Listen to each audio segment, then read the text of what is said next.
beats and rhymes. No one can do it better.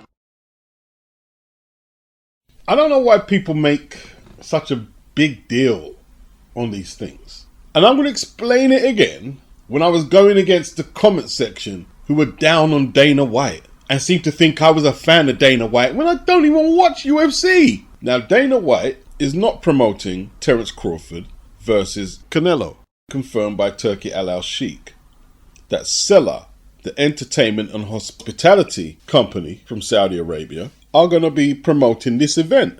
Now, you're saying Dana can't do this, Dana can't do that. Well, what experience do Seller have in promoting boxing events in America? And the answer is none. But why is it irrelevant, really? You're going to have Seller, you're going to have Canelo's little promotional thing in there, and basically they're the face on the paperwork. But it's not just them. It's like Dana White was going to be is going to be the face of TKO. But he's not going to run it like the UFC, like some of you were saying in the comment section, because it's not the UFC and it's not his. He's getting paid to front the operation. Of course, he'll have some input, but he's going to have to work with a team. And Seller will have to work as part of a team with the necessary parties. That's all it is. Now, what it might be is the period where the General Entertainment Authority stop using Frank and Eddie as often as they are and phase them out. Then you'll see Seller promotions, Ring Magazine promotions more often, but we'll see. But once again, everyone goes to the extreme answer for some reason. It always has to be extreme. I don't think they're going to phase out Frank and Eddie, but things will change and there'll be alterations made to how the Riyadh season thing has been done. Like they're saying it's going to be on Netflix, Crawford and Canelo, which is a big statement for Netflix, more than Jake Paul and Tyson, despite how many people viewed it. Yeah. But now we have a world championship fight from what let's call regular boxing, a world championship fight, an undisputed fight on Netflix, not no fringe influencer YouTuber, whatever. It could also be Netflix's big push to grab some of that market that DAZN are dominating right now.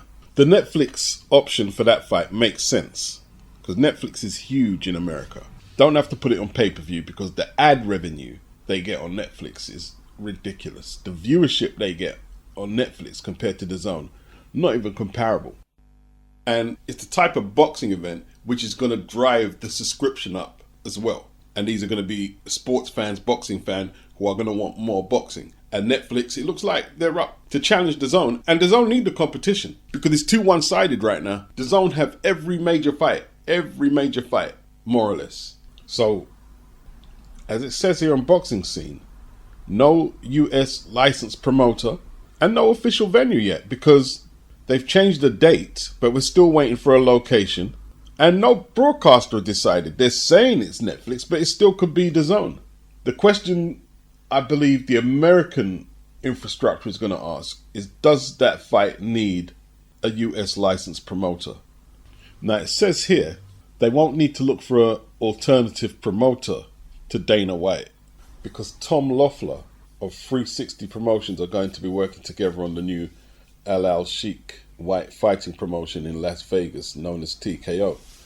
Loeffler, who has promoted former heavyweight champion Vladimir and Vitaly Klitschko and former long-reigning middleweight champion Gennady Golovkin, declined to discuss his potential involvement in Crawford versus Canelo. And this is what I'm saying. He's just going to be a silent worker. He's not going to make no big deal. I'm the promoter. He's going to say Seller. But Tom Loeffler has a lengthy resume from K2 Promotions in boxing. Your face doesn't have to be right up in the camera, all up in the video. You just play your part and get the job done. You oversee what needs to be overseen. Loeffler has an extensive knowledge of the American fight scene. The T-Mobile Arena is the front runner to land the fight, according to Lance Pugmire. Canelo is adverse to fighting in California due to prohibitive taxes, so another official said the venues in Texas and New York are under consideration. I tell you what, yeah, I didn't realize Dana White was so hated because I don't follow UFC. And when I saw the reaction that he's going to be taking over this TKO thing and people were speculating what that meant, he's too polarizing. He's too hated to do such an event. His debut event, Crawford Canelo. Tom Loeffler is a way better suggestion. Let's just say that. Boxing beats and rhymes. No one can do it better. But Teofimo Lopez targeting Boots Ennis. Maybe they see something in Boots that stylistically matches up because their boxing IQ is very high. You know who also saw something? Mikey Garcia against Errol Spence. And this was Mikey Garcia after every round. Yeah. And he lost 11 out of 12 rounds. I take it as a bridge too far. Boots Ennis is a different sized human than Teofimo Lopez. You're not talking about a plodding puncher. This is not Ruslan Provodnikov. This is a guy who is super slick, fast hands, good body puncher, dynamic, reactive, everything. It's the classic good little man versus good big man. The good big man wins. Now, at the time, James Buddy McGirt had 2 losses on his record. One was to Frankie Warren, which he avenged, and the other one was when he surrendered his IBF 140-pound title to Meldrick Taylor, and it was a bad beating. Then he stepped up to welterweight to challenge Simon Brown, who had only lost previously to Marlon Starlin, and that was early in his career on points. Simon Brown was the WBC welterweight champion. He actually unified the straps against Maurice Blocker, his friend. He made several defenses. You could see a considerable size difference between Simon and Buddy McGirt.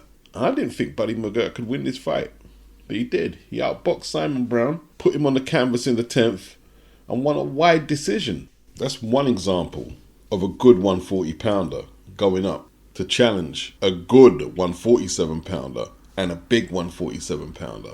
It's easy to be wise after the event. Easiest thing to do in boxing. But when Mikey Garcia challenged Errol Spence, the unified 147-pound champion, we have to say it literally ended Mikey's career. And it wasn't because he took a bad beating, but he didn't win a round. He didn't win a round. And Mikey was going along pretty well, winning titles Super Feather, 135 and 140. And we was hoping he would challenge Lomachenko, but he was insistent on fighting Errol Spence. Now at the AT&T Stadium in Texas, they both made a bag load of money, and Mikey was set to go. I'd like to ask Robert Garcia, what is it you saw in Errol Spence or thought you saw? Just like Dan Canobio was asking Chris Algieri. You know who also saw something? Mikey Garcia against Errol Spence. Some have disagreed with me. I thought Mikey was an elite fighter. I used to like watching Mikey box. And I'd go as far as to say he was a special fighter. Mikey was really good. I would have loved to have seen the Lomachenko fight. But against Errol Spence, he just looked like a stout lightweight who didn't belong in there, who did well to take the sting out a lot of Errol's punches and not get knocked out. But that's about it. It wasn't a contest. And by the way, Meldrick Taylor, he went on to win the welterweight title from Aaron Superbad Davis, outboxing Aaron. And Aaron wasn't no joke. But, has Teofimo Lopez bit off more than he can chew? He's going to be at a considerable size disadvantage, considerable. I think for Boots, like we talked about fighters that want legacy, all he wants to do is fight the champions. Mm-hmm. And I think physically it would be more beneficial for him to move to 154.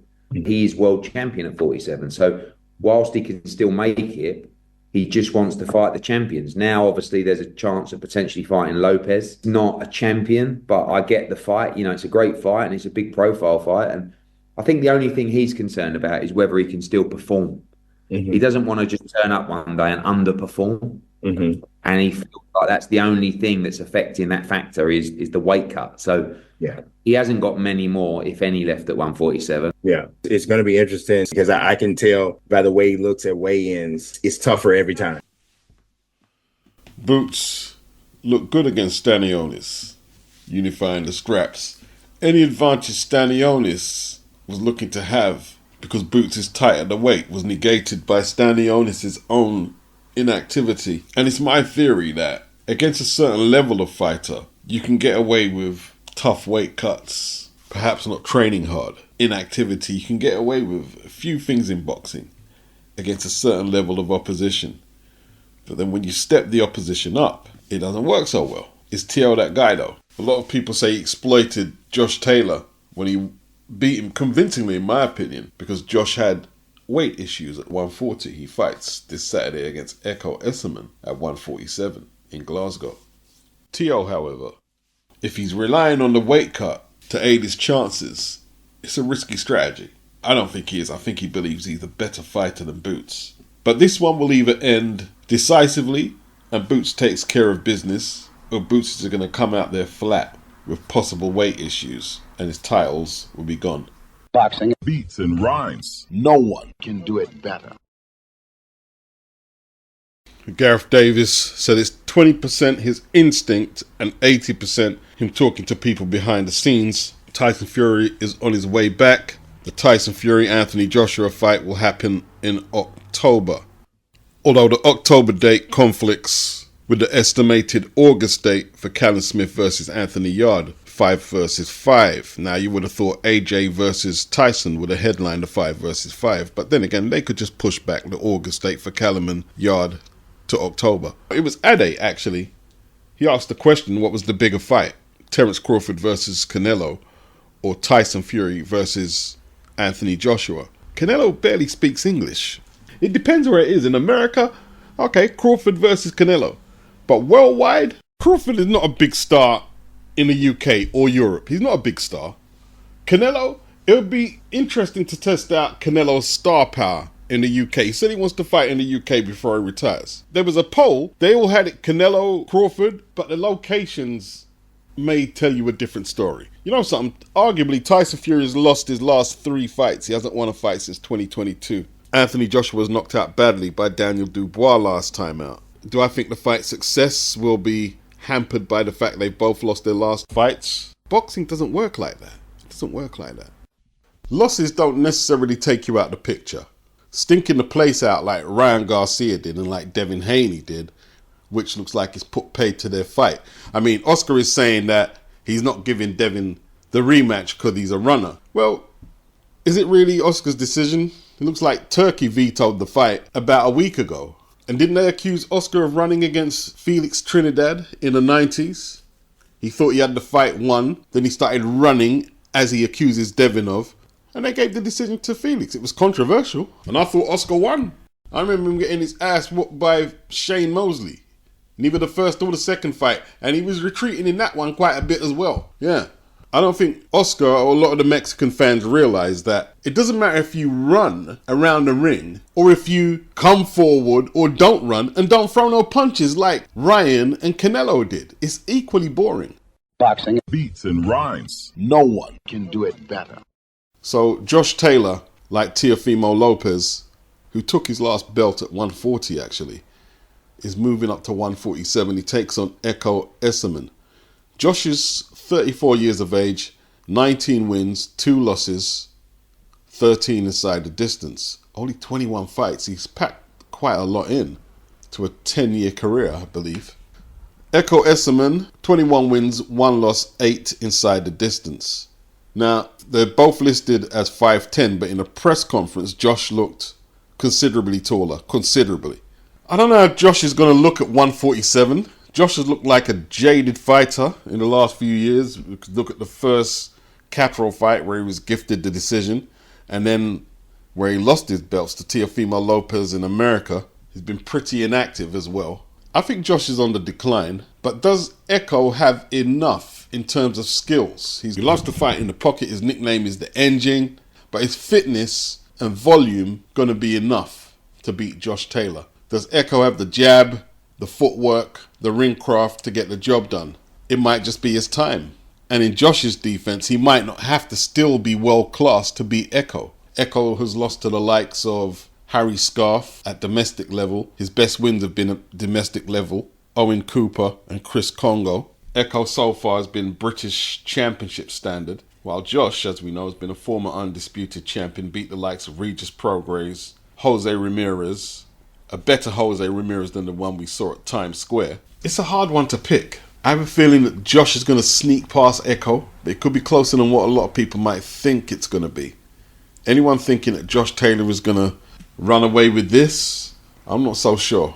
But I believe in Scotland, where Josh was born and is a resident, it would be hard for EKOW to get a decision out there, even if it is controversial. My pick is Josh on points in what will be a slugfest at times, looking at both their styles. EKOW is a credible opponent, but his lack of big punch is one of the reasons he's been selected.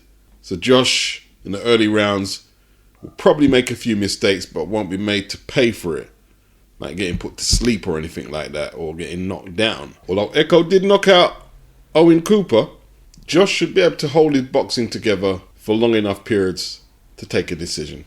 Boxing Beats and rhymes. no one can do it better. Few people are talking about Dave Allen versus Deontay Wilder. As crazy as it sounds, it could happen. After Wilder fights this Herndon guy, it could happen. Wilder's got to build up a little momentum, but Dave has no chance at all of getting past Wilder's jab. Even this deteriorated Deontay Wilder.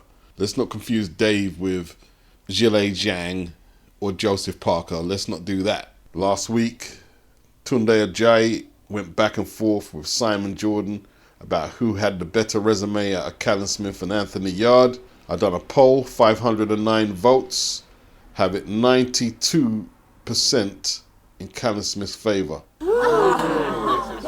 Big number. Yeah.